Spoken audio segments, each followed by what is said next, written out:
So hello दोस्तों, welcome to my channel. आज की जो हमारी वीडियो है ये महा टीईटी 2024 का ये क्वेश्चन पेपर है और इसके मैथ्स के सेक्शन को हम सॉल्व कर रहे हैं।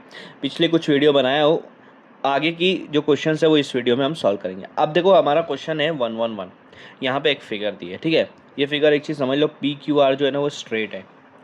अब यहाँ पे बोला है कि जो ये RUS है, ये जो एंगल आर्क दिख रहा है आपको, उसका रेडियस 7 सेंटीमीटर दिया है और बाकी एंगल दिया है, पाई की वैल्यू दी है। तो क्या पूछा है कि जो शेडेड रीजन है उसका एरिया कितना आएगा, है ना, ये पूछा है। हाँ, अब शेडेड रीजन जो है ना वो आपका आर्क है। आर्क का आपको दो चीज़ पता होना चाहिए, एक तो उसका एंगल और दूसरा उसका रेडियस। रेडियस आपको पता है, एंगल नहीं पता है। सबसे पहले एंगल निकालो। देखो अब यहाँ पे समझो, ये 80 डिग्री है ना, हाँ 80 याद रखो। अगर मैं यहाँ पे एक स्ट्रेट लाइन बना लूँगा, मतलब इसके पैरेलल, तो ये वाला जो एंगल है, ठीक है, यहाँ पे भी वही एंगल हो जाएगा, ठीक है। अब ये शेडेड रीजन है, ये निकालना है, इसको याद रखना।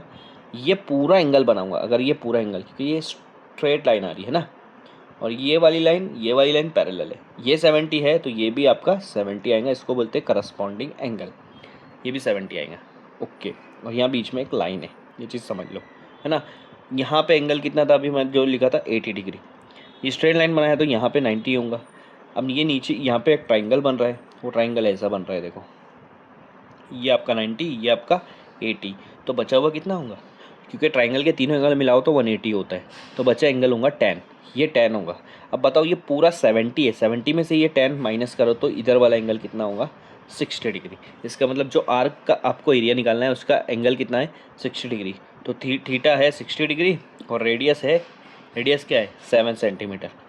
अब देखो आर्क का हमारे पास एरिया ऐसे निकालते हैं, कैसे निकालते, थीटा अपॉन 360, आर्क बोलो, सेक्टर बोलो, पाई आर स्क्वायर, ओके। ये अब थीटा आपके पास 60 है, नीचे रखेंगे 360 और पाई आर स्क्वायर, पाई में आएगा 22/7 मल्टीप्लाई आर का स्क्वायर, रेडियस का स्क्वायर, 7 मल्टीप्लाई 7।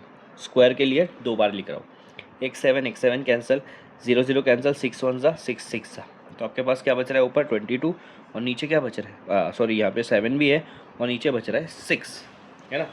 तो ये दोनों हम कट कर सकते हैं 2 के टेबल से, ये 11 के 2 11 आ जाएंगे, ये 2 3 आ जाएगा। तो ऊपर आपके पास बच रहा है 11 मल्टीप्लाई 7 बोले तो 77 और नीचे बच रहा है 3। अगर इसको कट करूँगा, 3 1 ज़ा 3 2 ज़ा 6, एक इसको बचेंगे, एक इसको देंगे, 3 5 ज़ा 15, दो रिमाइंडर बच रहा है, 25 आंसर आ रहा, दो रिमाइंडर बच रहा है और नीचे क्या था, 3 था। अगर मैं इसको ऐसे लिखूँगा 25, दो रिमाइंडर ऊपर और नीचे आपका यहाँ पे 3 आ जाएगा, जिससे आपने कट किया, ठीक है। तो आपका आंसर देखो यहाँ पर क्या आएगा, मिक्स फ्रैक्शन में। क्या मिक्स फ्रैक्शन में आंसर आ रहा है आपका, क्योंकि मिक्स फ्रैक्शन में ही आपके सब ऑप्शन दिए, तो आपका आंसर क्या आया, 25 2/3, ठीक है। हमारा भी वही आया 25 2/3, तो ये ऑप्शन आपका करेक्ट आएगा।